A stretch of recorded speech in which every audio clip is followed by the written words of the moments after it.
A mysterious horse emerges from the shadows at the most unexpected moment, interrupting a cruel act. Between dangerous secrets and an impossible escape, fate defies logic and changes everything forever. The rain mercilessly lashed the cobblestone streets of Newport that night. The sky, completely covered by black clouds, seemed to reflect the terror in Olivia Foster's eyes. Her brown hair was soaked, stuck to her pale face that expressed visceral fear. Her hands gripped the arms of the wheelchair tightly as she felt the 5-month-old baby move in her womb, as if also sensing the danger. "Edward, for God's sake, what are you doing?" Olivia's voice came out trembling, almost inaudible under the noise of the storm. Edward Blackwood did not respond.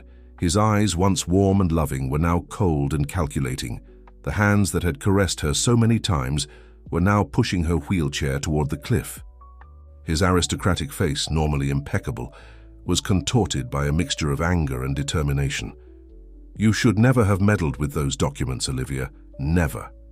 His voice was as cutting as the cold wind that whipped both their faces. Olivia felt her heart race. The chair was advancing dangerously along the muddy path, getting closer to the edge of the abyss. The wheels slid on the wet earth, leaving marks that the rain quickly erased, just as Edward intended to erase any trace of her. "Our child, Edward.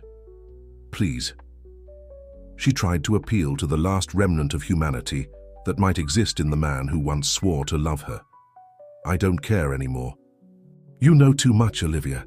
Enough to destroy me." His voice was cold, metallic, unrecognizable. Time seemed to slow down when they reached the edge of the cliff. Below, the furious waves of the sea crashed against the sharp rocks.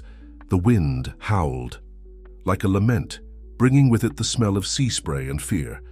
That's when an unexpected sound cut through the night, a strong, wild, primitive neigh. From the darkness of the woods emerged a black horse, impressive, its eyes shining like burning coals in the night. The animal advanced toward Edward, who was forced to back away, letting go of the wheelchair. The momentum caused Olivia to tilt, dangerously forward. A scream escaped her throat as the chair inclined toward the abyss. For a terrible moment she felt she was going to fall. She closed her eyes, praying for a miracle. And the miracle came in the form of calloused and firm hands that held the chair at the last second. Old Sam, an elderly fisherman with sun-toughened, time-marked skin, appeared like an unexpected guardian. "Easy, girl. I'm here." The old man's raspy voice was surprisingly comforting amid the chaos. Edward, finding himself overpowered by the unexpected presence of the fisherman and the wild horse, backed away a few steps. His aristocratic face contorted into an expression of pure hatred. "This doesn't end here, Olivia. You know I have nothing to lose." The words sounded like a sentence as he disappeared into the darkness of the stormy night. The black horse remained, there watching them, its eyes fixed on Olivia as if it could see through her. The rain continued to fall mercilessly, but now in the hands of the old fisherman, Olivia felt strangely protected. "Let's go, girl. My house is close by. We need to get out of this rain." Old Sam began to push the wheelchair back along the path, away from the cliff. Olivia took one last look at the abyss that had almost swallowed her, then at the black horse that remained motionless, vigilant, almost protective. A shiver ran down her spine when she realized how close she had been to the end. And worse, understanding that the man she once loved was willing to do anything to silence her. "Thank you, Sam." Her voice was just a whisper, but it carried the weight of a life that was almost lost. The old man nodded, continuing to push the chair with determination. The black horse followed them at a distance, like a protective shadow. The rain began to diminish, but the storm in Olivia's life was just beginning. If this story interested you, don't forget to subscribe to our channel and hit like. Let us know what city you're watching us from. We continue. Old Sam's house was simple but welcoming. Built of rustic wood, it was partially hidden among the trees, a few yards from the beach. The roof of old tiles sheltered furniture worn by time and fishing nets hanging on the walls, silent witnesses to a life dedicated to the sea. When they entered, the old fisherman lit a lantern, illuminating the environment with a yellowish, flickering light. Olivia, still trembling and soaked, observed every detail with wide eyes, as if trying to convince herself that she was really safe. "I'll get dry towels and a change of clothes that belonged to my late wife." Old Sam spoke in a gentle voice, disappearing down a narrow hallway.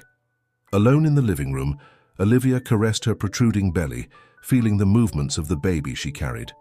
Silent tears began to run down her face, mixing with the rainwater that still dripped from her.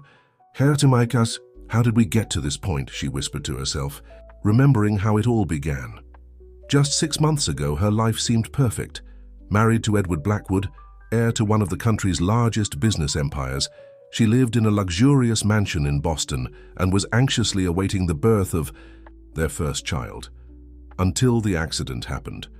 A collision on the highway had left her paraplegic, and during her recovery in the hospital, she accidentally found incriminating documents on Edward's laptop. The disappearance of Richard Norton, former accountant of Blackwood Enterprises, had been reported as a flight after embezzlement. But the files Olivia found told another story. A story of corporate fraud, bribes and extortion that could destroy the Blackwood Empire if they came to light. Old Sam returned with towels and dry clothes, interrupting her thoughts. "It's not much, but it will warm you up," he offered with a kind smile. "I'll prepare some hot tea while you change." "How can I thank you for all this, Sam?" Olivia asked, wiping away her tears. "No need to thank me, girl. That Edward, I've seen his type before. Men who think money. Buys everything, even the right to harm others." The old fisherman shook his head, disappearing into the kitchen. After changing with difficulty, Olivia felt the comforting warmth of the dry clothes. The tea that old Sam brought had a sweet taste, of herbs and honey, warming her from the inside. "Did you know Edward?" she asked, holding the cup with both hands. "Not personally, but the Blackwood family is known around these parts. They have a vacation home not far from here. They say his father, August Blackwood, was an honorable man. As for the son, old..." Sam paused, looking at the window where rain was still falling. Sometimes the apple falls far from the tree. Lightning cut through the sky outside, briefly illuminating the silhouette of the black horse that remained near the house, like a vigilant guardian. "And that horse?" Olivia asked, intrigued. "Thunder. He's a mystery in these parts. Appeared a few years ago. Wild doesn't belong to anyone, but there's something about him and something special. He seems to understand things that we humans don't." Old Sam smiled, a smile full of simple wisdom. "He's never come as close to anyone as he did with you today." Olivia felt a shiver run down her spine. It was as if the animal had appeared especially to save her. "What are you going to do now, girl?" the old fisherman asked, sitting in a worn rocking chair. "I don't know, Sam," she confessed, her voice choked. "Edward knows I'm alive, and if he tried to silence me once, he'll try again. I know too much." "Then maybe it's time to use what you know," the old man suggested, lighting an old pipe. "What do you mean?"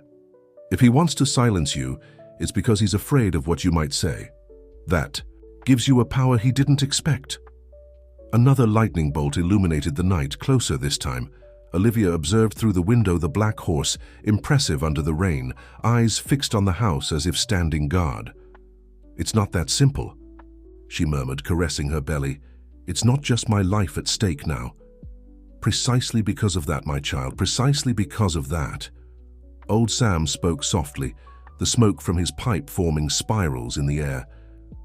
That night, lying on an improvised bed, Olivia couldn't sleep. The events of the day repeated in her mind like a horror movie. Edward's cold gaze, the precipice, the black horse emerging from the shadows, and amid the whirlwind of emotions, a certainty was forming. She needed to fight, not just for herself, but for the child she carried. Outside, the storm finally subsided, but Olivia knew that the real storm in her life was just beginning. Edward wouldn't give up easily, and she, who had once been just the devoted wife of the powerful businessman, now needed to find the strength to face him. Morning arrived, bringing a timid sun that tried to pierce the remaining clouds of the storm. Olivia awoke to the smell of freshly prepared coffee and the distant sound of the sea. For a moment she forgot everything that had happened, but reality soon hit her like a cold wave. She maneuvered the wheelchair with difficulty down the narrow hallway of old Sam's house until she reached the kitchen, where the old fisherman was preparing a simple breakfast. "Good morning, girl. Did you sleep well?" he asked, serving a steaming cup of coffee, "as well as I could, considering everything." She replied with a weak smile. "Sam, I need to find a phone. I should let someone know I'm okay, or at least—" The phrase hung in the air when her eyes captured the image through the kitchen window. Outside, in the small clearing in front of the house, the black horse was grazing peacefully, as if it had decided to stay nearby. "He's been there since dawn," old Sam commented, following her gaze. "I've never seen Thunder stay so close to a house. Usually he appears and disappears, like the wind."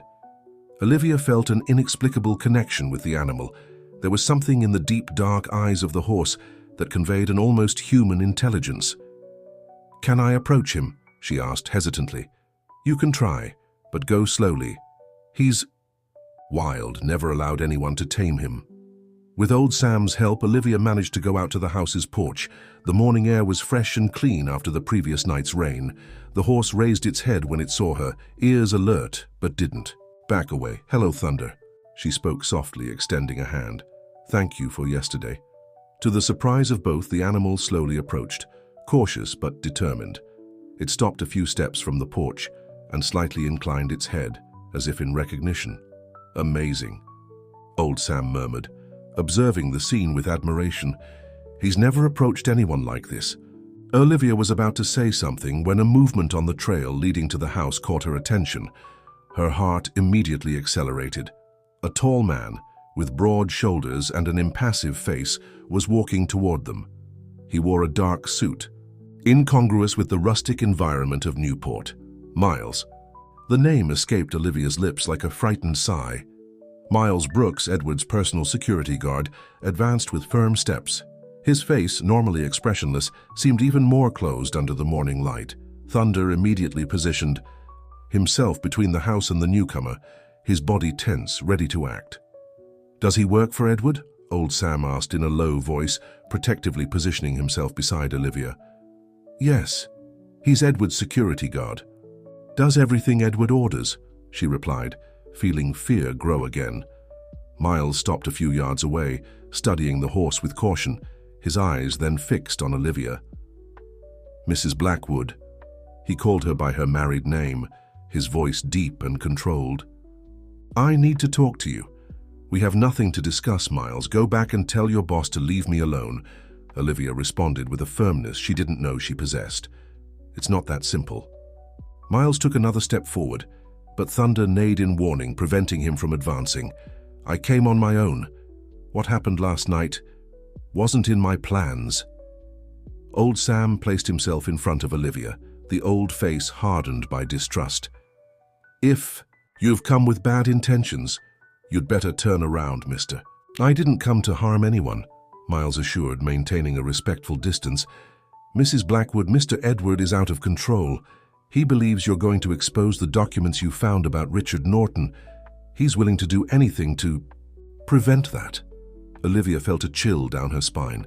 So it was true, it hadn't been an impulsive act by Edward. He had really tried to eliminate her because she had discovered something serious. "What happened to Richard Norton?" she asked, carefully observing Miles's reaction. The security guard hesitated, looking around as if afraid of being heard. "I can't talk here, but you need to know you're in danger. Edward has hired men to find you. I only managed to get here first because I know his moves." "Why are you telling me this? You've always been loyal to him," Olivia questioned, suspicious. Miles sighed deeply, a gesture that seemed to carry the weight of many difficult decisions. "Loyalty has limits, ma'am.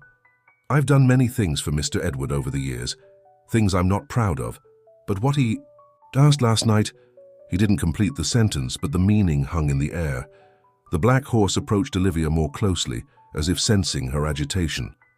She instinctively extended her hand, touching the smooth neck of the animal, finding in it an unexpected comfort.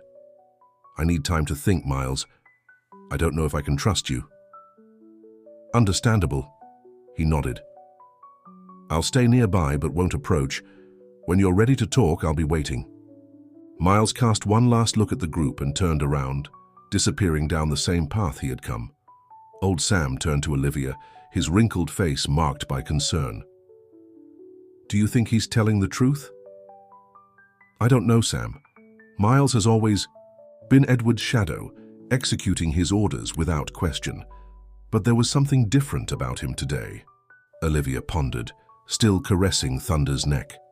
The black horse remained alert, eyes fixed in the direction where Miles had departed, as if he too was trying to decipher the true intentions of the security guard. "Whatever the case, we need to be cautious," the old fisherman said, turning toward the house. "I'll prepare some things. If the situation worsens, I know an even safer place for us to hide." While old Sam went inside, Olivia remained on the porch, immersed in thoughts.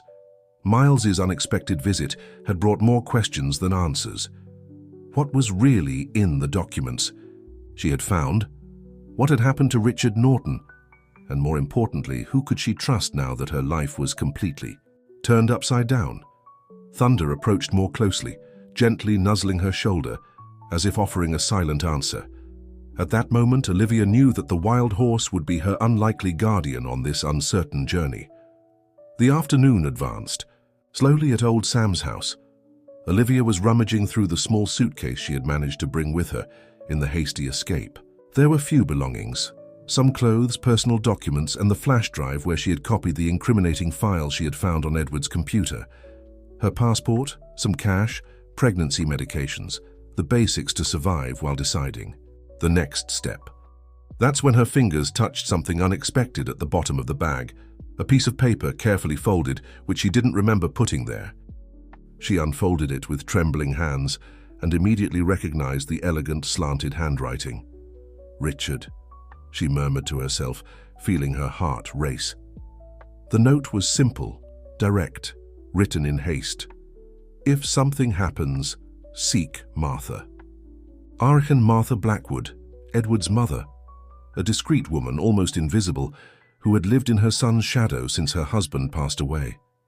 Olivia had always considered her a fragile and submissive figure, but the fact that Richard Norton mentioned her as a possible ally cast a new light on the matriarch. "Any problem, girl?" old Sam asked, entering the room with a tray containing tea and cookies. Olivia quickly folded the note and tucked it in her pocket. "Sam, do you know the Blackwood mansion here in Newport?"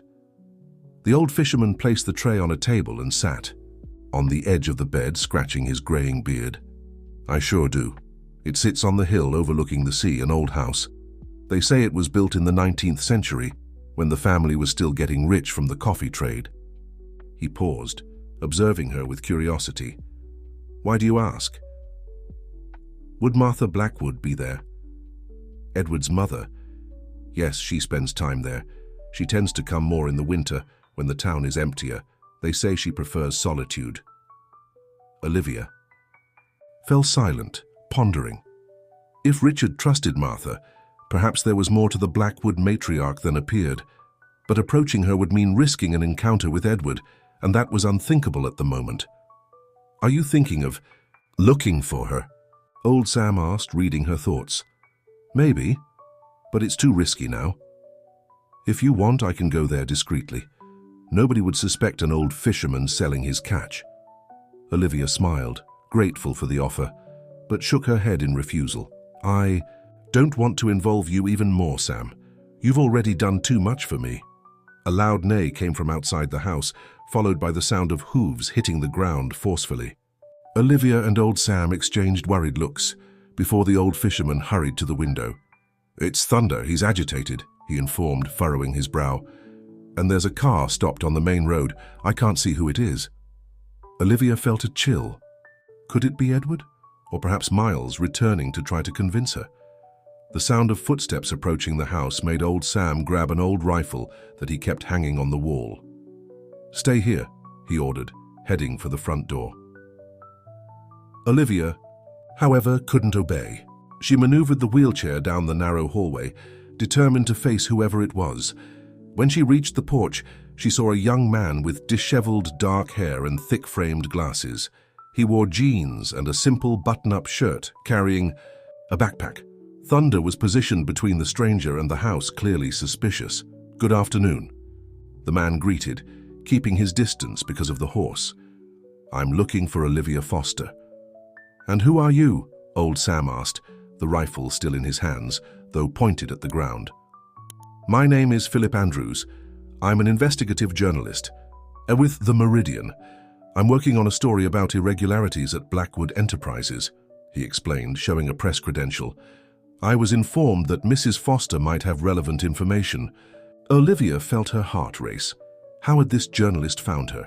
Who had informed him about her whereabouts? Who said I would be here? She asked, moving the chair forward to stand beside old Sam. Philip hesitated before answering. I received an anonymous tip. An email mentioning that Edward Blackwood's wife was hiding in Newport after an incident. He chose his words carefully. The email also suggested that you possess documents that prove a corruption scheme involving government contracts. Olivia and old Sam exchanged worried looks. If a journalist had managed to find her, how long would it take Edward to do the same? I don't know what you're talking about, Olivia responded, trying to maintain her composure. And I think you'd better leave. Mrs. Foster, Philip took a step forward, but Thunder neighed in warning, making him retreat. I'm here to help. I've been investigating Blackwood Enterprises for months. I have sources that confirm millions in diversions from infrastructure contracts. What's missing is documentary evidence. And why should I trust you? Olivia questioned, suspicious. Because we're on the same side, he responded firmly, and because I know what happened to Richard Norton. The name of the former accountant made Olivia pale. The mention of Richard couldn't be a coincidence. What do you know about Richard? She asked, unable to hide her interest. Philip looked around as if checking if they were being observed. Can we talk in a more private place? What I have to say shouldn't be heard by the wrong ears. Old Sam looked at Olivia, silently asking if he should allow the journalist to enter. She nodded slightly, despite the hesitation she felt. Come in, but know that we're vigilant, the old fisherman warned, making way. As Philip headed for the door, Thunder remained alert, his dark eyes fixed on the visitor as if evaluating every movement. Inside the house, seated in the simple living room, Philip extracted a notebook from his backpack and opened it on the center table. 6 months ago, Richard Norton sought me out. He began, typing a password to unlock the computer. He said he had discovered a scheme of bribes and money laundering at the company where he worked. We scheduled a meeting for him to give me documentary evidence. But he never showed up. Olivia completed, remembering the news about the accountant's disappearance. Exactly, he disappeared the day before our meeting. The police treated the case as a flight after embezzlement, based on evidence planted in his house. Philip turned the notebook screen to show Olivia a series of emails and documents. These were the last communications I had with Richard. He was scared, said he was being monitored. In the last message, he mentioned a contingency plan in case something happened to him. Olivia felt a shiver as she remembered the note in her pocket. If something happens, seek Martha. Richard's contingency plan involved Edward's mother. But why? What do you think happened to him? She asked, though she feared the answer. Philip closed the notebook, his face suddenly grave. I believe Richard was silenced, Mrs. Foster, and I fear the same fate was reserved for you. The silence that followed Philip's words was heavy, almost palpable. Through the window, Olivia could see Thunder, the black horse, restless, as if he too felt the tension that hung in the air. Silenced? Old Sam repeated the word, his wrinkled face contorted in an expression of concern. Are you suggesting that the girl's boss— I don't have concrete proof, Philip interrupted, adjusting his glasses on his nose. But all the evidence points to Edward Blackwood. The timing of the disappearance, the planted evidence, the suppression of the case in the media. It all has his fingerprints. Olivia felt a knot form in her throat. As much as she wanted to deny it, Edward's recent actions confirmed this terrible suspicion. The man who had once sworn to love her was capable of eliminating anyone who threatened his interests. Why do you risk yourself like this? She asked the journalist, studying him carefully. Is a story worth so much? Philip closed the notebook and crossed his hands over it. "It's not just a story, Mrs. Foster. It's justice. Edward Blackwood and people like him believe they're above the law. They destroy lives, enrich themselves at the expense of public money, and remain unpunished." He paused, his eyes fixed on hers. "Besides, I have personal reasons too." "What reasons?" Old Sam questioned, still suspicious. "My father was an engineer," Philip began, a shadow of pain crossing his face. "He worked in the inspection of public works. 5 years ago, he reported irregularities in a dam built by Blackwood Enterprises. A week later, he suffered a car accident." Olivia felt a shiver run down her spine. The story sounded terribly familiar. "I'm sorry," she murmured. "I never managed to prove it wasn't an accident," Philip continued, his voice low. "But I know deep down that my father was silenced just like Richard. That's why I've been on this investigation for so long. It's not just a story, it's personal." A sharp neigh came from outside the house, causing everyone to turn to the window.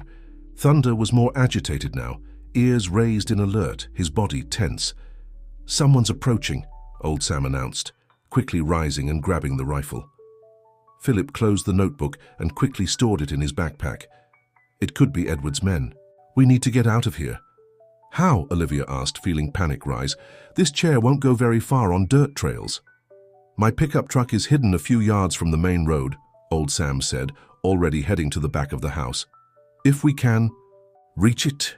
Fresh neighs from Thunder, now more urgent, interrupted his words. The sound of an approaching engine confirmed their suspicions. They were no longer alone. "This way," Old Sam indicated a back door. "There's a trail that goes around the property. If we're quick and silent." Philip had already put the backpack on his shoulders and positioned himself behind Olivia's wheelchair. "Allow me," he requested, beginning to push the chair toward the exit. Olivia cast one last look at the front window, where she could see Thunder, impressive, positioned between the house and the access path, like a protective guardian. The group left through the back of the house, trying to make as little noise as possible. The trail was narrow and irregular, making it difficult for the wheelchair to advance. Philip pushed with determination, while Old Sam led the way, rifle in hand, ready to defend the group if necessary. "I can't see who arrived," the old fisherman whispered, looking back. "But from Thunder's agitation, they're not friendly visitors." They advanced a few more yards when the sound of male voices reached their ears. Orders being given, heavy footsteps, doors being opened violently. They were searching the house. "Move away from the trail," Old Sam indicated a small clearing among the dense trees. "We need to hide until they pass." Philip maneuvered the chair off the path, hiding with Olivia among the vegetation.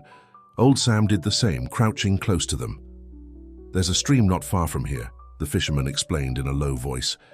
"If we can reach it, we can follow its bank to an abandoned cabin where I used to store fishing equipment. We'll be safe there for some time." He had barely finished speaking when the sound of hooves hitting the ground alerted them. Thunder appeared. Among the trees, neighed softly upon seeing Olivia and stopped near the group as if waiting for them. "He wants us to follow him," Olivia murmured, amazed at the animal's intelligence. "This is unusual," Philip commented, adjusting his glasses, clearly intrigued. "Nothing has been common since this horse appeared," Old Sam responded with a small smile. "Let's trust him." They then followed a different path, guided by Thunder, who seemed to know the forest like the back of his hand. The horse chose wider and flatter trails, making it easier for the wheelchair to move, and occasionally stopped, as if ensuring that everyone was following him. After about 20 minutes, they reached a small clearing where an old pickup truck was parked, partially covered by branches and foliage. "My old companion," Old Sam smiled, caressing the rusty hood of the vehicle. "It's not very comfortable, but it will take us far from here." "How did he know?" Philip asked, looking at Thunder with admiration. "How did the horse know where your car was?" "That's Thunder's mystery," the old fisherman answered, removing the branches that covered the vehicle. "He seems to know things he shouldn't." With the help of both men, Olivia was placed in the passenger seat of the pickup. Philip sat in the back, while Old Sam took the wheel. What about Thunder? Olivia asked, concerned about leaving the animal behind.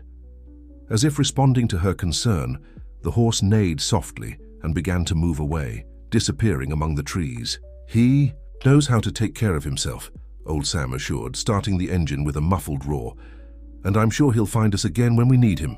As the pickup gained the secondary road, avoiding the main path that led to the fisherman's house, Olivia couldn't avoid the feeling that her fate was irremediably linked to that of the mysterious black horse. "Where are we going now?" she asked, instinctively caressing her protruding belly. "To the only place where Edward Blackwood would never think to look," Philip responded, leaning forward. "To Martha Blackwood's house." "You also know about Martha?" Olivia asked, surprised, bringing her hand to the pocket where she kept Richard's note. "Richard mentioned her briefly before disappearing," the journalist explained. "He said she was the key to everything, although he didn't explain why. I believe it's time we found out." Olivia nodded, feeling a mixture of fear and determination. They were about to enter the wolf's den, but perhaps there they would find the answers they so sought, and who knows, an ally where they least expected. Old Sam's pickup truck wound through the sinuous roads that led to the top of the hill where the Blackwood mansion stood. The sun was beginning to set, tinting the sky with shades of orange and purple, creating elongated shadows that seemed to pursue them. "Are you sure it's safe to go directly there?" Olivia asked, the apprehension evident in her voice. "What if Edward is at the mansion?" "Unlikely," Philip responded, consulting his cell phone. "According to my sources, he's in Boston today, in an emergency meeting with company shareholders. The news of your escape attempt must have stirred the backstage." "How will we approach?" old Sam questioned, reducing speed as he spotted the imposing gates of the property in the distance. "That place looks like a fortress." "We won't use the main entrance," Philip explained, putting away his phone. "There's a service entrance at the back of the property, less guarded, more discreet." Old Sam nodded and turned onto a secondary road, almost hidden among the vegetation. The pickup was now advancing slowly, headlights off so as not to attract attention. "How do you know so much about the property?" Olivia asked Philip, skepticism returning. "Research, Mrs. Foster. It's part of my job as an investigative journalist." He smiled slightly. "Besides, I have a contact among the mansion's staff, someone who doesn't sympathize much with Edward." They stopped a few yards from the service entrance, a discreet iron gate, partially covered by climbing plants. Philip got out of the pickup and walked to it, examining the opening mechanism. "It's locked as expected," he murmured, returning to the vehicle. "But my contact said she would come meet us here." He had barely finished speaking when a female figure appeared on the other side of the gate. She was a middle-aged woman wearing a simple uniform of a housekeeper, her graying hair pulled back in a tight bun. "It's Connie," Philip explained, discreetly waving to the woman. "She's worked for the Blackwoods for over 20 years. Connie carefully opened the gate, looking around with evident nervousness. "Be quick," she whispered as they approached. "Mrs. Martha is alone in the house today, with only a few trusted staff, but I don't know for how long." With the help of old Sam and Philip, Olivia was transferred to a wheelchair that Connie had brought. The housekeeper guided them along a stone path that snaked through the back gardens of the mansion, avoiding the more illuminated areas. "How is Mrs. Martha?" Philip asked in a low voice as they advanced. "Agitated," Connie responded, her face tense in the faint light of twilight. "Since she heard what her son tried to do, I've never seen her so upset." Olivia felt a tightness in her chest. So Martha knew about Edward's attempt on her life. Did this mean the matriarch could really be an ally? They reached the back of the mansion, an imposing colonial-style construction with thick stone walls and tall windows. Connie led them through a discreet entrance that led to the service area, and from there through the internal corridors, avoiding the busier areas of the house. "Mrs. Martha is in the library," the housekeeper informed, stopping in front of an engraved wooden door. "She asked me to bring you directly there when you arrived." "She knew we were coming?"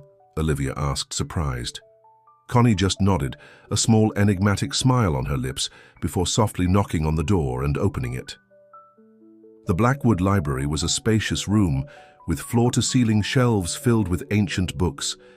A fireplace crackled in one corner, projecting dancing shadows on the walls. Seated in a leather armchair near the fire was Martha Blackwood. The family matriarch was a woman of fragile appearance, with impeccably arranged grey hair and an erect posture that denoted her aristocratic upbringing. She wore a pastel silk ensemble, and her thin hands, adorned only with a gold wedding band, rested on her lap. "Olivia, my dear," she spoke, her voice surprisingly firm. "I was expecting you." Connie closed the door behind them, leaving them alone with Martha. Old Sam and Philip remained near the entrance, as if giving space for the encounter between the two women. Olivia maneuvered the wheelchair closer to her mother-in-law, studying her carefully.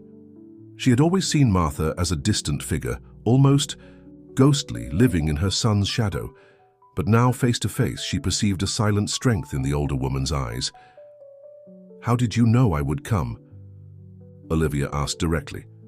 "Richard warned me," Martha responded, a sad smile forming on her thin lips. "He left instructions in case something happened to him." "So you know what happened to Richard?" Philip advanced a step, unable to contain his journalistic curiosity. Martha turned her penetrating eyes to the young man. "You must be the journalist. Philip Andrews, correct?" When he nodded, surprised, she continued, "Richard mentioned you too, said you were trustworthy, despite your impetuous youth." The matriarch indicated the seats near her. "Please sit down. We have much to discuss, and, I fear, little time." While old Sam and Philip occupied the indicated armchairs, Olivia remained in her wheelchair, studying Martha's every movement. "Did you know what Edward tried to do to me?" she asked, her voice trembling with contained emotion. "I found out afterwards," Martha admitted, the pain evident in her gaze. "If I had known before, believe me, I would have done everything to stop him." She paused, her hands now slightly trembling. "Edward is no longer the man I raised. Something broke in him over the years." "What happened to Richard Norton?" Philip pressed, leaning forward. "Why did he trust you, even though you're Edward's mother?" Philip pressed, leaning forward. Martha sighed deeply before answering. "Richard discovered irregularities in the company's accounting books, diversions, bribes, money laundering, a scheme that had been growing for years since Edward took control." She looked directly at Olivia. "When he realized the gravity of the situation, Richard came to me before anyone else. He knew I wouldn't condone this." "And you didn't?" Olivia asked, still suspicious. "My dear," Martha responded firmly, "I may be many things, but I've never been complicit with dishonesty. August, my late husband, built Blackwood Enterprises with hard work and integrity. I wouldn't allow his legacy to be stained by greed and corruption." "What happened then?" old Sam asked, speaking for the first time since they entered the library. "I advised Richard to gather evidence and report everything to the authorities. He agreed, but wanted to confront Edward first, give him a chance to explain himself." Martha briefly closed her eyes as if the memory was too painful. It was his fatal mistake. A heavy silence fell over the library, broken only by the crackling of the fireplace. Olivia felt her heart beating rapidly in her chest, anticipating what would come next. "Edward had him eliminated, didn't he?" she asked, though she already knew the answer. Martha nodded slowly. "When Richard disappeared, I immediately knew what had happened. I confronted Edward. He denied it, of course, but I saw in his eyes he was no longer my son."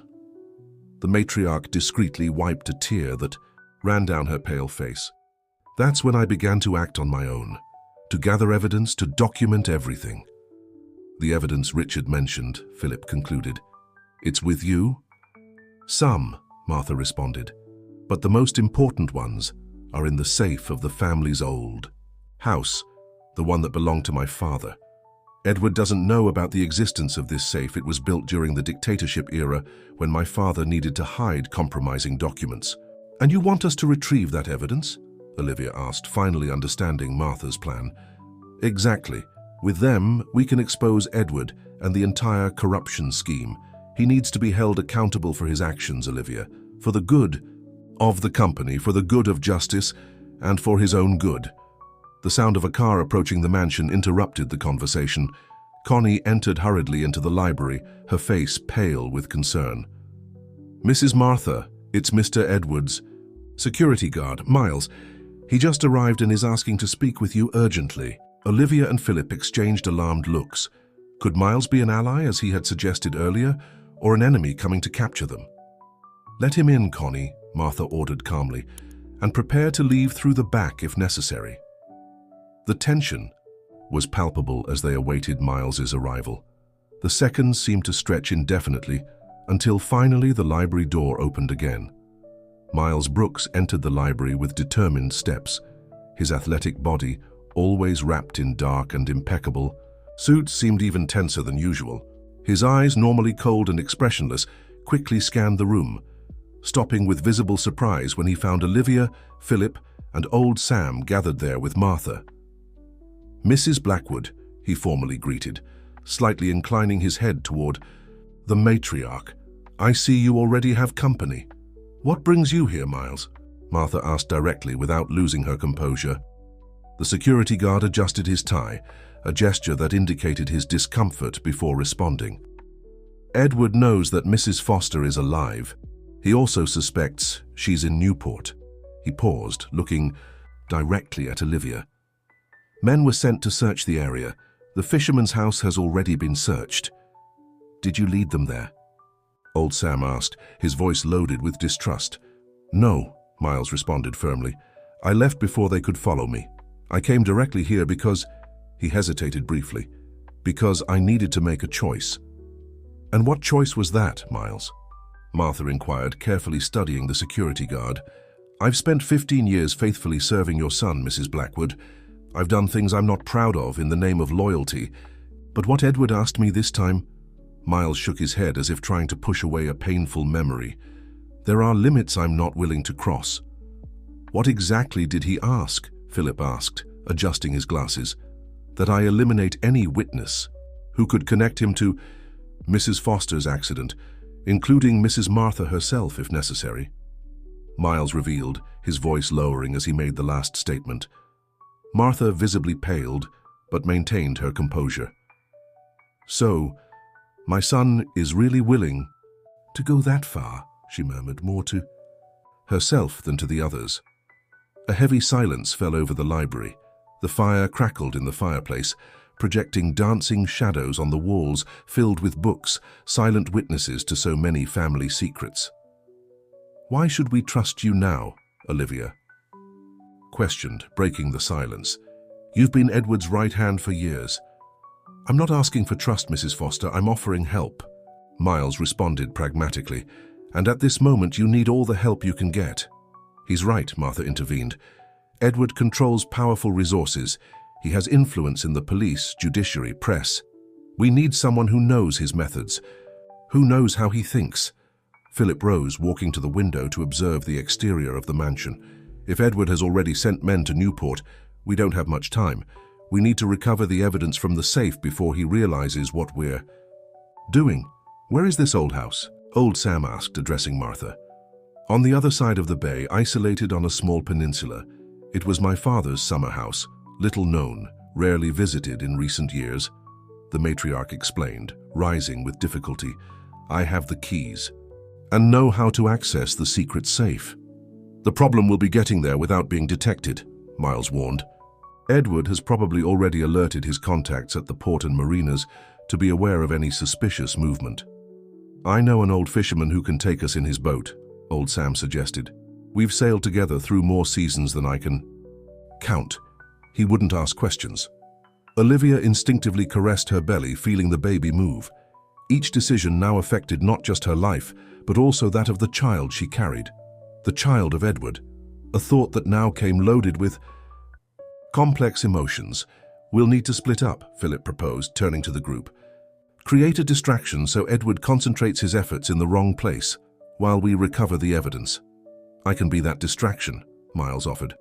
"I can inform Edward that I spotted Olivia heading toward the mainland, making him believe she's fleeing to Boston or New York." "It would be risky for you," Martha pondered. "If he suspects, it's a risk I'm willing to take," the security guard affirmed with determination. "I'm already too compromised to turn back." A soft knock on the door interrupted the conversation. Connie entered hurriedly, her face marked by concern. "Mrs. Martha, I just received a call from the cook. Mr. Edward is on his way. It seems he cancelled his commitments in Boston and decided to come to Newport immediately." The news fell like a bomb on the group, eyes crossed, loaded with apprehension. "How much time do we have?" Martha asked, her voice now trembling. 2 hours at most. He took the company helicopter. "We need to leave now," Miles decided, naturally assuming leadership. "If he finds us here together—" It wasn't necessary to complete the sentence. Everyone understood the gravity of the situation. "Connie, prepare a bag with essentials for Mrs. Martha," Philip instructed, "and something for Mrs. Foster too. Comfortable clothes, medications if necessary." The housekeeper nodded and quickly left to fulfill the task. "I'll call my friend with the boat," old Sam informed, already taking out his cell phone. "And I'll prepare the car," Miles declared. "We have a vehicle in the back parking lot that isn't registered in the Blackwood name. It will be safer." Amid the sudden agitation, Olivia noticed Martha approaching her, kneeling with difficulty to be at the same level as her eyes. "I feel so sorry for all of this, my dear," the matriarch spoke, holding Olivia's hands with affection. "I failed as a mother by not realizing what Edward was becoming. I failed as a mother-in-law by not protecting you adequately."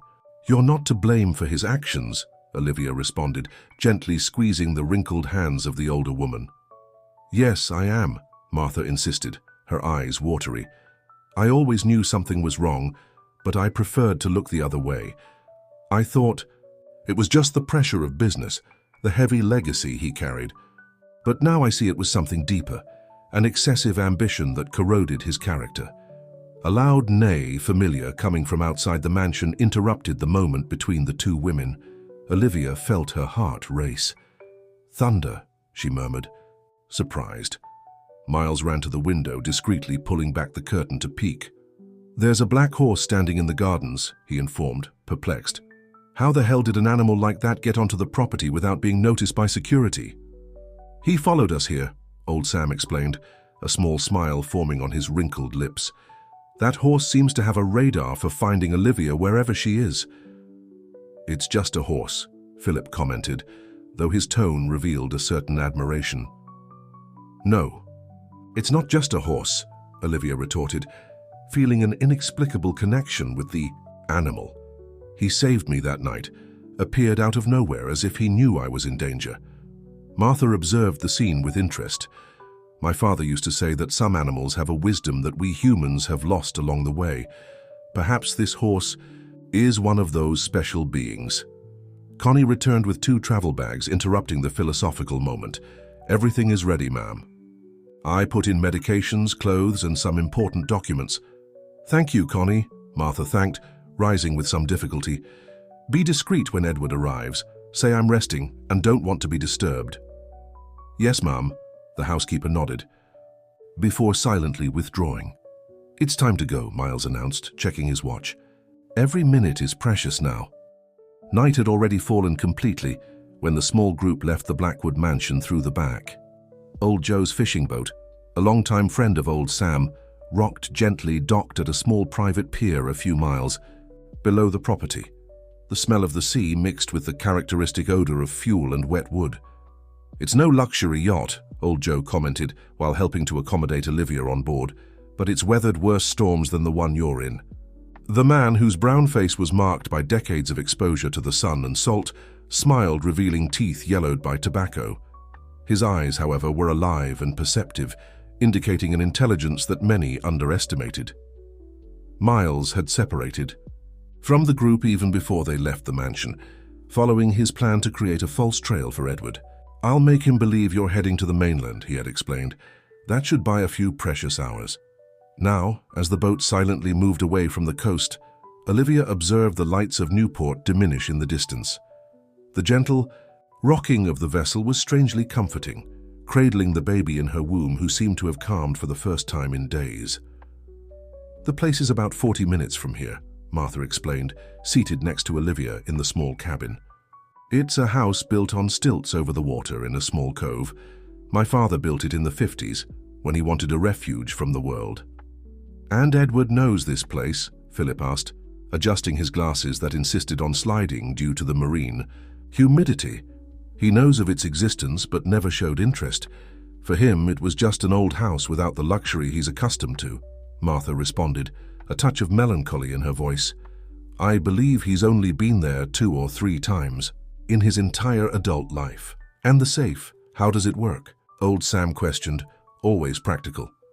"It was built during the military regime. My father, despite being a businessman, had friends among the persecuted intellectuals and artists. Occasionally he helped hide people and documents," Martha explained, with a certain pride. "The safe is hidden behind a false bookshelf in the office. It has a special opening mechanism that only some family members know." While they conversed, no one initially noticed a dark shadow that accompanied the boat at a respectable distance, swimming with strength and determination through the dark waters of the bay. Only when old Joe gave a whistle of surprise did everyone turn to observe. "A horse swimming," the old fisherman exclaimed, pointing. "In all my years at sea, I've never seen anything like it." Olivia didn't need to look twice to recognize the silhouette. "It's Thunder," she murmured, amazed. "He's following us." "This is extraordinary," Philip commented, clearly impressed. "A wild horse following people across the sea?" "I told you this animal isn't ordinary," old Sam responded with an enigmatic smile. "There are stories in Newport about spirit horses that protect those who need help." "Whether stories or not," Martha intervened, observing the animal with admiration, "it seems we have an unexpected guardian." The journey continued in relative silence, each absorbed in their own thoughts. Occasionally, the headlight of some distant vessel cut through the darkness, but in general they were alone under the starry sky of a moonless night. Finally, after what seemed an eternity, old Joe announced, "We're arriving. Can you see it up ahead?" Gradually emerging in the darkness like a ghostly apparition was the house over the sea.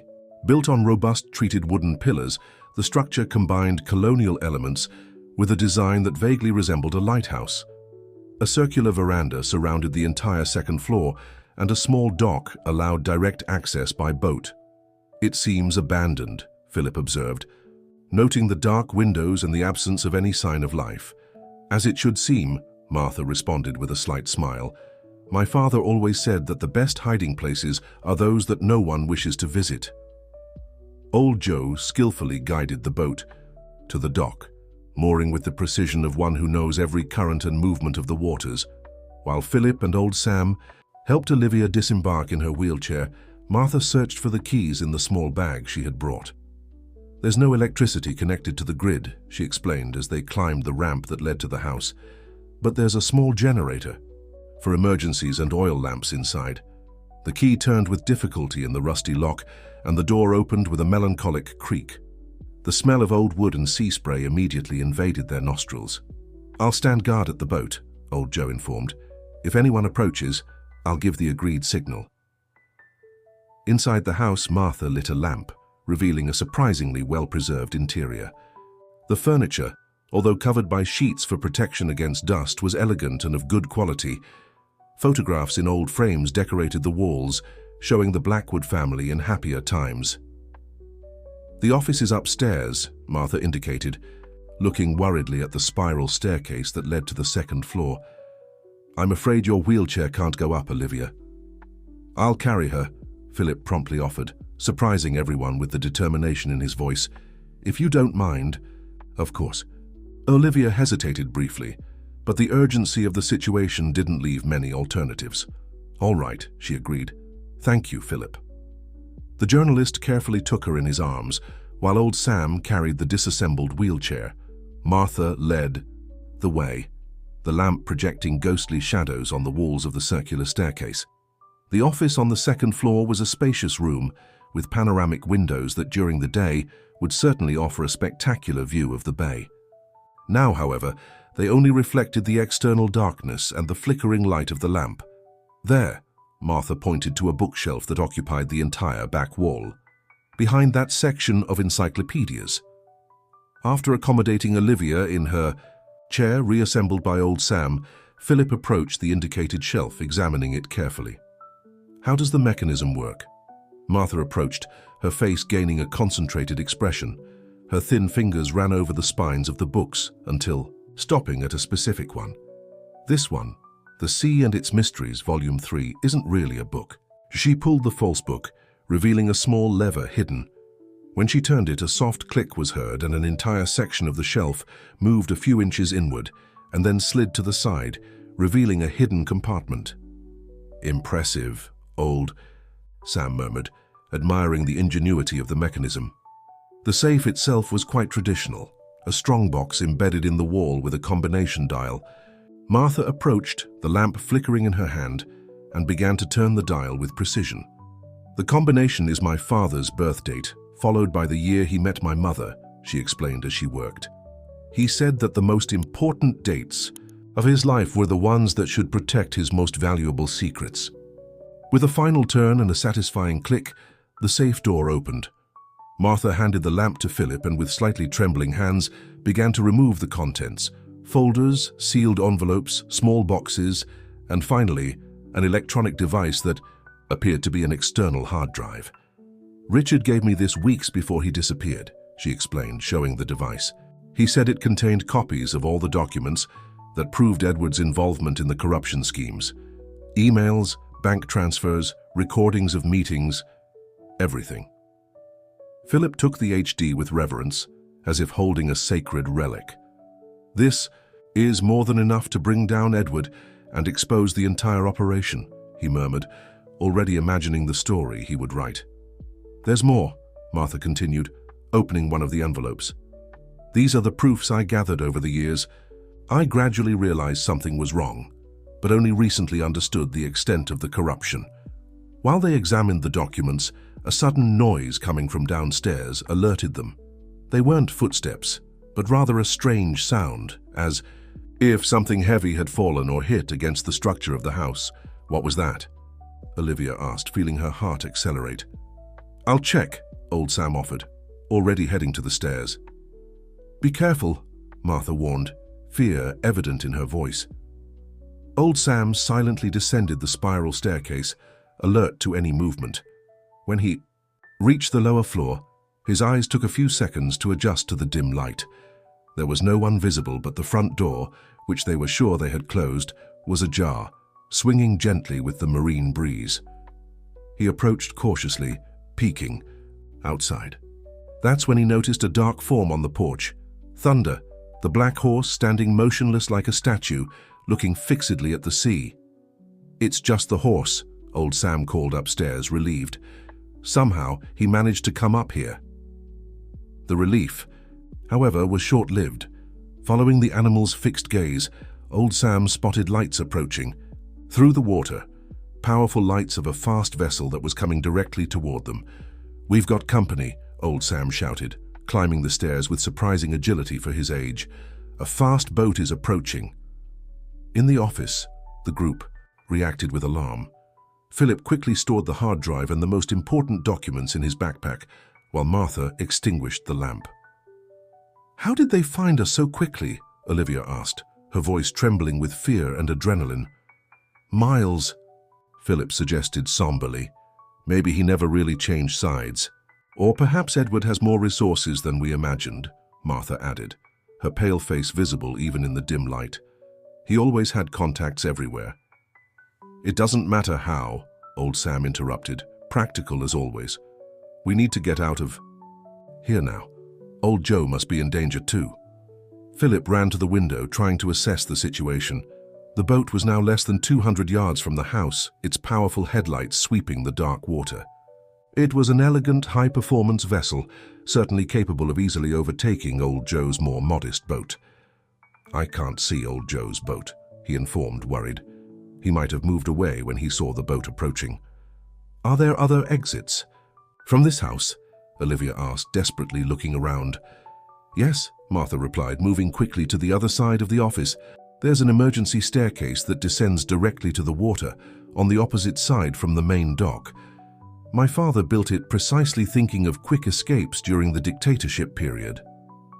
She pulled aside a heavy curtain, revealing a discreet door that opened onto a small exterior veranda. From there, A metal staircase descended in zigzag until almost touching the water's surface. "And after we descend?" Philip questioned, already helping Olivia approach the exit.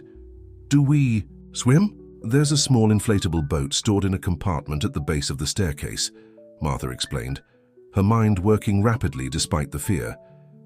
"It's not ideal, but it can take us to the coast if we row discreetly." The sound of the boat's engine was getting louder, indicating it was seconds away from docking at the main pier. There was no more time for deliberations. "I'll go first," Old Sam decided, passing through the door and beginning to descend the metal staircase. "I'll prepare the boat." Philip looked at Olivia in her wheelchair, then at the steep staircase. "It won't work with the chair," he concluded, frustrated. "I'll have to carry you again." "Do that," Martha agreed, already collecting the last documents from the safe. "I'll follow you as soon as I finish here." The journalist didn't hesitate. With a decisive movement, he took Olivia in his arms once more. She clung to his neck, feeling the baby move anxiously in her womb, as if also sensing the danger. "Hold on tight," Philip murmured, carefully passing through the narrow door and positioning himself on the external staircase. The descent was slow and precarious. The staircase, although well built, creaked under their combined weight. Each step seemed a small victory, each movement a battle against gravity and fear. When they were halfway down, the sound of male voices and heavy footsteps invading the house reached them. Edward had arrived with his men. Old Sam was already in the water, rapidly inflating the small boat hidden exactly where Martha had indicated. The old fisherman worked with the efficiency of someone who had spent his life depending on his own speed to survive. "Hurry," he whispered when Philip and Olivia approached the base of the staircase. "I can hear them inside." With difficulty, they managed to transfer Olivia to the boat that now floated in the dark water. Her pregnant body made each movement a challenge, but fear provided extra strength that compensated for her physical limitations. "Where's Martha?" Olivia asked, anxiously looking up. As if answering her question, the elegant silhouette of the matriarch appeared on the upper veranda. She had delayed to ensure that all important documents would be taken or destroyed if the escape failed. "I'm coming," she called in a low voice, beginning her descent. That's when a male shout came from inside the house. "They're escaping. On the external staircase." Martha froze for a moment, then accelerated her descent, but it was too late. A male figure appeared on the veranda, pointing a powerful flashlight directly at the group. "Stop right now, Mother," Edward Blackwood's voice cut through the night like a sharp blade. "The game is over." In the small boat below, Philip, Olivia, and Old Sam watched horrified as the scene unfolded above them. Edward had managed to intercept Martha before she could complete her escape. "Go!" Martha shouted to them, briefly turning downward. "Take the evidence. Don't let this have been in vain." "We won't leave you," Olivia protested, trying to stand up in the unstable boat. "We have no choice," Philip responded, holding her firmly. "If Edward catches all of us, everything will be lost. The evidence, the truth, everything." Old Sam had already begun to row silently, moving the boat away from the house. Each stroke was a moral torture. They were abandoning Martha, but also preserving the only chance for justice. As they moved away in the shadows, they could hear the discussion intensifying above them. "How could you, Mother?" Edward's voice was loaded with anger and disbelief. "Conspire against your own son?" "You didn't leave me a choice, Edward," Martha responded, her voice surprisingly firm. "What you've become isn't how your father and I raised you." "Spare me the sermons," he retorted coldly. "Where are the documents and where is Olivia?" "Far from your reach," the matriarch responded with dignity, "and you'll never find them." A sound of impact, followed by a muffled scream from Martha, made Olivia cover her mouth to stifle a sob. Edward had apparently lost control. "Miles," Edward called, "search the house. They can't have gone far. And you," probably addressing another of his men, "check the water. They might be trying to escape by boat." The small group in the boat froze. They were exposed in the dark water, without an engine, depending only on Old Sam's silent oars to escape. If the speedboat's headlights found them, they would be lost. That's when an unexpected sound cut through the night, a loud neigh, followed by the sound of hooves hitting wood. Thunder, the black horse, had entered the house, creating a perfect distraction. Shouts of surprise and confusion came from inside the structure. Edward and his men's attention was momentarily diverted from the search, giving the group in the boat precious seconds to move farther away. That horse, old Sam murmured, amazed without stopping rowing, seems to know exactly what to do. Olivia felt tears running down her face. Martha, we can't abandon her like this. She made her choice, Philip responded gently, holding Olivia's hand. Now we have to honor it, ensuring that the evidence reaches the proper authorities. A sudden sound of an engine alerted the group. Edward's speedboat had detached from the dock and was now beginning to search the waters around the house, its powerful headlights creating circles of light on the dark surface. "Hide!" old Sam ordered in an urgent whisper, directing the boat toward the shadow of a group of pillars that supported an extended part of the house. The three ducked down as much as possible, while the speedboat passed dangerously close. The beam of light swept the water less than 5 yards from where they were hidden, but by some miracle didn't illuminate them directly. "Where do we go now?" Philip asked, when the speedboat temporarily moved away. "There's a small abandoned pier about half a mile from here," old Sam responded, already resuming rowing. "If we can reach it without being seen, we can continue by land to the main road." The tension was palpable as they rowed silently in the shadows, avoiding open areas whenever possible. Each time the speedboat approached, they froze under any available cover, praying not to be discovered. It was during one of these tense pauses that they saw a figure launch itself into the water from the upper veranda of the house. At first they thought it was Martha trying to escape, but they soon recognized the male silhouette of Miles. "What's he doing?" Olivia whispered, confused. The answer came in the form of gunshots, 3 shots in rapid succession, briefly illuminating the night. Miles dove to avoid them, disappearing into the darkness of the water. "Seems he really did change sides," Philip commented, surprised, and Edward found out. Old Sam took advantage of the confusion generated by Miles's escape to row with more vigor. The speedboat had moved to pursue the security guard, opening a temporarily free path for the small boat. "There's the pier," the old fisherman pointed after a few minutes of intense rowing. A dark and decrepit structure was slowly materializing in the darkness ahead. When they finally arrived, Philip jumped out first, then helping to carefully remove Olivia from the boat. The absence of the wheelchair made everything more difficult, but adrenaline compensated for the difficulty. "And now?" Olivia asked, supported on Philip's shoulders, feeling the weight of her advanced pregnancy hindering her movements. "There's a trail that leads to the road," old Sam explained quickly, tying up the boat. "It's steep in some stretches, but it's our best option." A sound of an engine approaching rapidly alarmed them. The speedboat had resumed its search and was now heading directly for the pier where they were. "They've seen us," Philip concluded. Alarmed, "We need to run." "I can't," Olivia admitted, desperate, "not without the chair." That's when they heard the unmistakable sound of hooves hitting the wooden pier. Thunder had appeared again like a ghostly apparition in the night. "How did he get here so fast?" Philip asked, astonished. "It doesn't matter," old Sam responded pragmatically. "He can carry Olivia." "A wild horse?" the journalist questioned, incredulous. "She's pregnant." But Thunder had already approached Olivia, lowering himself as if inviting the woman to mount. His dark eyes seemed to transmit a silent message of trust. "I'll go with him," Olivia decided, extending her hand to touch the smooth neck of the animal. "We don't have another option." With the help of the 2 men, she was carefully placed on Thunder's back.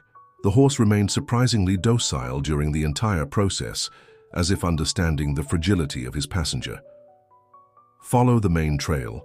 To the top," old Sam instructed, already hearing voices approaching along the pier. "I'll delay them." "But how?" Philip asked, concerned. The old fisherman smiled, taking a small pocket knife from his pocket. "I have some old tricks, now go." Thunder didn't need a command. As if understanding the urgency of the situation, he began to gallop along the trail, carrying Olivia with surprising gentleness. Considering the irregular terrain, Philip ran just behind, his backpack containing the precious evidence hitting against his back. As they climbed, they could hear shouts of frustration below. Old Sam had apparently managed to sabotage the speedboat somehow, delaying the pursuers. The trail wound up the slope, alternating between open stretches and areas covered by dense vegetation. Thunder seemed to instinctively know the best path, choosing gentler passages whenever possible, so as not to shake his pregnant passenger too much. Finally, after what seemed an eternity, but were probably just a few minutes of intense climbing, they reached the paved road at the top of the hill. "What now?" Olivia asked, panting and exhausted from the tension and physical effort. Before Philip could respond, headlights from a car illuminated the curve in the road. The journalist immediately pulled Olivia and Thunder into the shadow of the trees, fearing it might be Edward's men arriving by another route. But when the vehicle approached and slowed down, they saw a familiar face through the lowered window. Miles Brooks, soaked but alive, driving a simple car that clearly didn't belong to the luxurious Blackwood fleet. "Get in!" he shouted, stopping abruptly beside them. "Edward is on the main road with other men. We only have a few minutes. How did you—" Philip began to ask, but Miles interrupted him. "Questions later. Now we need to get out of here." Carefully, Olivia was transferred from the horse to the back seat of the car. Thunder watched everything attentively, as if evaluating if she would be safe with Miles. "And old Sam?" Olivia asked, concerned, while Philip got into the passenger seat. "He knows how to take care of himself," Miles assured, already engaging the gear and preparing to depart. "He's a clever old man." When the car began to move, Thunder neighed loudly, like a farewell or perhaps a promise. Olivia looked through the rear window, seeing the majestic black animal standing on the road, watching them leave, his silhouette outlined against the starry sky. "Thank you," she murmured, though she knew the horse couldn't hear her at this distance. "For everything." The car accelerated down the dark road, carrying with it the evidence that could finally bring justice and expose Edward Blackwood. But as the adrenaline diminished, a concern grew in Olivia's heart. "And Martha?" she asked Miles, fearing the answer. What happened to her? The ex-security guard of Edward adjusted the rearview mirror, checking if they weren't being followed, before responding with a grave voice. "Edward took her, and from what I heard before diving, he has plans to silence her permanently." The morning arrived with a golden clarity that seemed incongruous with the tension of the previous night. Olivia observed through the window of the small roadside hotel where they had taken refuge, the rising sun painting the sky with shades of orange and pink. Her hands distractedly caressed the protruding belly, feeling the gentle movements of the baby. "I've taken all precautions," Miles explained, entering the simple room with a tray containing breakfast. "Paid in cash, used fake documents. No one knows we're here." Philip was sitting at the small table in the room, his notebook open, working furiously. Throughout the night, he had organized the documents and files from the hard drive provided by Martha, preparing the exposé that would reveal Edward Blackwood and his entire corruption scheme. "How are we on time?" Olivia asked, turning to the journalist. "Almost ready," Philip responded without taking his eyes off the screen. "I just need to confirm a few details, but I have enough material to bring down Edward and all his accomplices. When this is published—" He left the phrase hanging, the impact of the revelations too obvious to need verbalization. "What about Martha?" Olivia insisted, the concern evident in her voice. "And old Sam? We can't just abandon them." Miles sat on the edge of the bed, rubbing his tired face with his hands. "I have some trusted contacts seeking information. As soon as we have news, we'll decide the next step." Olivia nodded, although the answer didn't completely satisfy her. Every minute that passed could mean danger for Martha and old Sam. The Blackwood matriarch had risked everything to expose her son's criminal activities. As for old Sam, the old fisherman must be being hunted by Edward's men at this very moment. The disposable cell phone that Miles had purchased rang, breaking the tense silence of the room. The ex-security guard answered promptly, his face hardening as he listened. "Understood," he responded briefly before hanging up. His gaze met those of Olivia and Philip, who waited anxiously. "Edward is on the move. Apparently he's taking Martha To the old abandoned lighthouse on the northern tip of Newport. The place is isolated, perfect for... He didn't complete the sentence, but the implication was clear. We need to go there, Olivia declared, trying to stand from the improvised chair where she was sitting. It's too risky, Philip warned, closing his notebook, especially in your condition. I won't let Martha face Edward alone, Olivia insisted, determined. She risked everything for me, for us. Miles observed the determination on the face of the pregnant young woman and nodded slowly.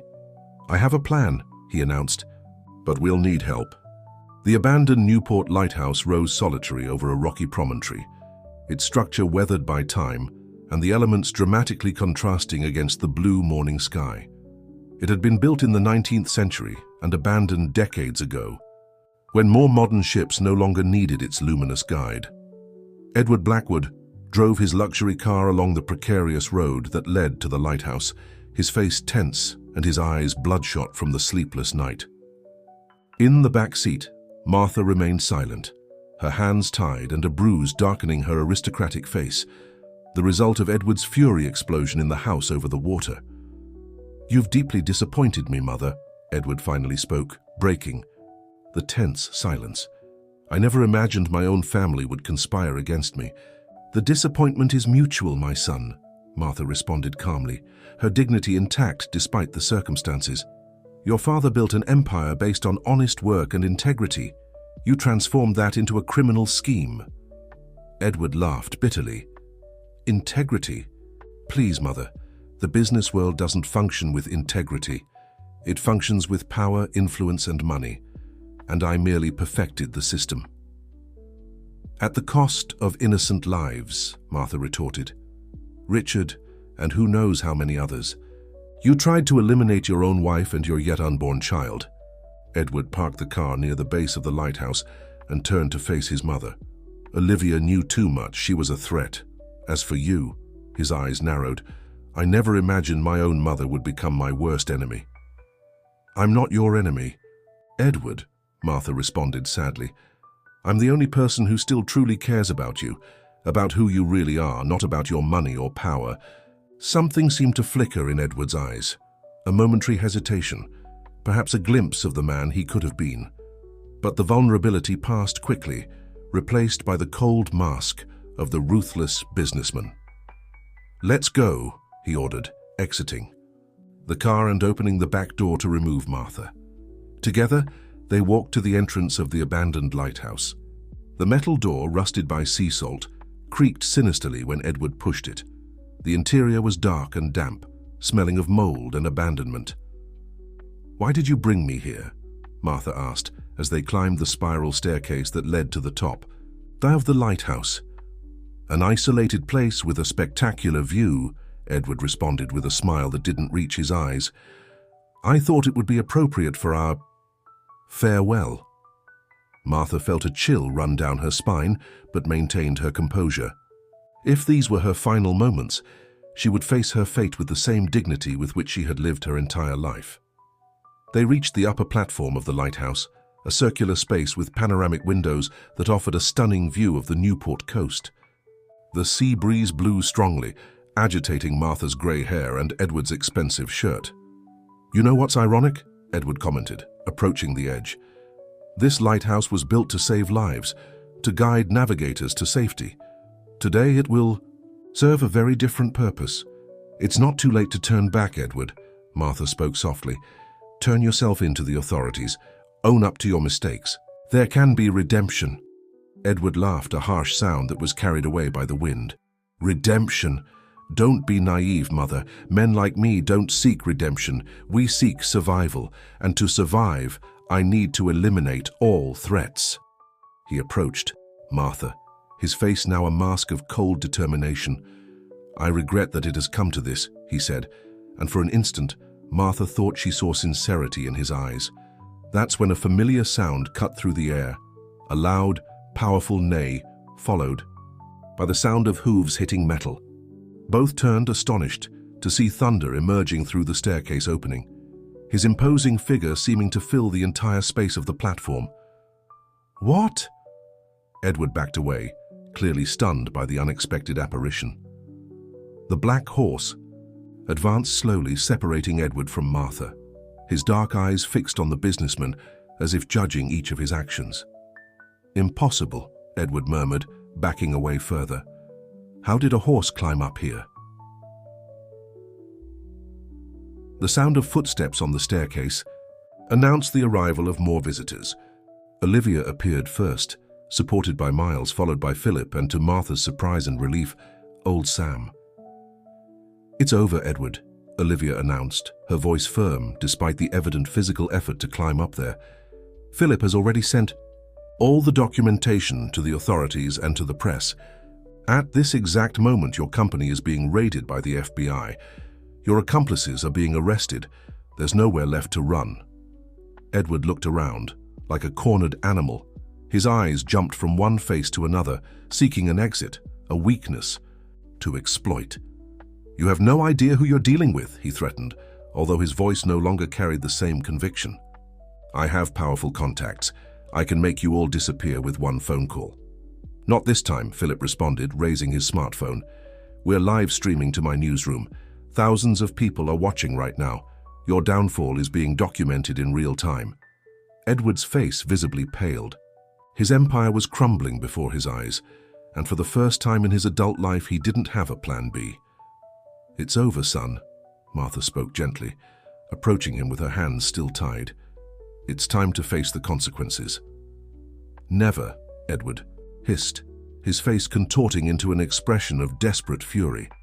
With a quick movement, he grabbed Martha by the shoulders and positioned her at the edge of the platform, the abyss of rocks and agitated sea just below them. "Everyone back off, or she falls," he threatened. The group froze, fearful of provoking a fatal reaction. Only Thunder seemed unperturbed, his eyes fixed on Edward, as if he could see beyond the facade of power and control. "Edward, please," Olivia pleaded, taking a hesitant step forward. "Think about what you're doing. She's your mother." "She betrayed me," he responded through clenched teeth. "All of you betrayed me." Martha, despite the danger, maintained a surprising calm. "Let me go, Edward," she asked softly. "This isn't how you want to be remembered." For a moment, it seemed that Edward might reconsider. His eyes met his mother's, and something, remorse perhaps, or a glimpse of humanity long suppressed, seemed to pass across his face. That's when the unexpected happened. The sound of helicopter blades cut through the air, and an FBI helicopter appeared hovering near the lighthouse. An amplified voice echoed, "Edward Blackwood, you are surrounded. Release the hostage and surrender peacefully." The momentary distraction was all Thunder seemed to be waiting for. The horse suddenly advanced, not to attack Edward, but to position itself between him and the abyss. The sudden movement made Edward release Martha, who staggered away from the edge, being supported by old Sam. "No!" Edward shouted, realizing he had lost his last trump card. In a desperate movement, he tried to run to the staircase, but Miles blocked his path. The two men briefly stared at each other before Edward launched the first blow. Miles, trained in combat, easily dodged and immobilized his ex-boss with an arm lock. "This time I'm on the right side," Miles murmured, while Edward struggled uselessly. Minutes later, FBI agents invaded the top of the lighthouse, handcuffing Edward and reading him his rights. The businessman, once powerful and untouchable, now seemed small and defeated as he was escorted out. 3 months passed. It was a sunny spring afternoon when Olivia, seated on the porch of old Sam's house, gently cradled little Peter in her arms. The baby, just 2 weeks old, had his mother's eyes and a surprisingly calm temperament. Martha approached, bringing a tray with tea and cookies. After recovering from the physical and emotional bruises, the Blackwood matriarch had found a new purpose, helping Olivia raise her grandson and reorganizing the family empire under new principles of transparency and social responsibility. "Is he sleeping?" Martha asked softly, placing the tray on the rustic table. "Almost," Olivia smiled, observing her son's eyelids fighting against sleep. "He's so curious, doesn't want to miss anything happening around him." Old Sam appeared coming from the beach, carrying a small basket with fresh fish. "Look who came to visit us today," the old fisherman announced, pointing to the shoreline. Olivia raised her eyes and smiled to see the majestic figure of Thunder walking peacefully on the sand. In the months that followed the events at the lighthouse, the black horse had become a regular presence, although maintaining his independent nature. He appeared and disappeared according to his own will, but always returned to check on the small family he had helped save. "He senses that Peter was born," Martha commented, observing the horse gradually approaching the house. "I've never seen anything like him," old Sam agreed. "They say in the village that he's a protective spirit who appears when people of good heart are in danger." Olivia smiled, neither confirming nor denying the theory. Some things were more powerful when kept in mystery. Philip appeared driving his rental car, parking near the house. Since the publication of the expose that revealed Edward's scheme, work that earned him the highest award in American journalism, he maintained frequent contact with the group, especially with Olivia. "I bring news," he announced, climbing the steps of the porch with a newspaper in his hands. Edward's sentence was confirmed in appeals court. 20 years, without possibility of parole for the first 8. Martha nodded, her face a complex mixture of maternal sadness and satisfaction for justice served. "And Miles?" Olivia asked, adjusting the sleeping baby in her arms. "He got a plea deal," Philip explained, accepting the cup of tea that Martha offered him. His sentence was significantly reduced in exchange for the information he provided about the entire corruption network. He should serve only a few years in minimum security. "He made the right choice in the end," Olivia commented, thoughtful. "Just as Richard tried to do," Martha added. "The difference is that Miles had a second chance." The group fell silent for a few moments, each lost in their own thoughts about the extraordinary events they had lived. The fall of the Blackwood Empire had revealed a corruption scheme that implicated high-ranking politicians, judges, and powerful businessmen. The repercussions were still being felt throughout the country. Thunder approached the porch, stopping a few yards away. His dark eyes seemed fixed on the small bundle in Olivia's arms. "Come meet Peter," she invited softly. To everyone's surprise, the horse slowly climbed the few steps of the porch, something he had never done before, and approached carefully. He inclined his majestic head, observing the sleeping baby with what seemed to be genuine curiosity. Peter chose that moment to open his eyes. Instead of being frightened by the large animal near his face, the baby raised a tiny hand as if wanting to touch Thunder's muzzle. "It's as if they already knew each other," old Sam murmured, amazed. "Perhaps in some way they do," Martha responded enigmatically. Olivia observed the scene with tears in her eyes. Her path had been tortuous, from luxury to near tragedy, from betrayal to redemption. She had lost a husband, but gained a true family. And amid all this, she had found an unexpected protector in the form of this mysterious black horse. "Thank her." "You," she whispered to Thunder, knowing that in some inexplicable way he understood. The horse softly neighed as if in response, before backing away and descending again to the beach.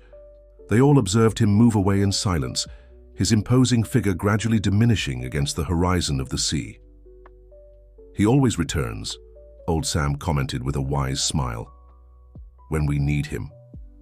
Olivia nodded, cradling her son while observing the sunset tinting the sky with orange hues.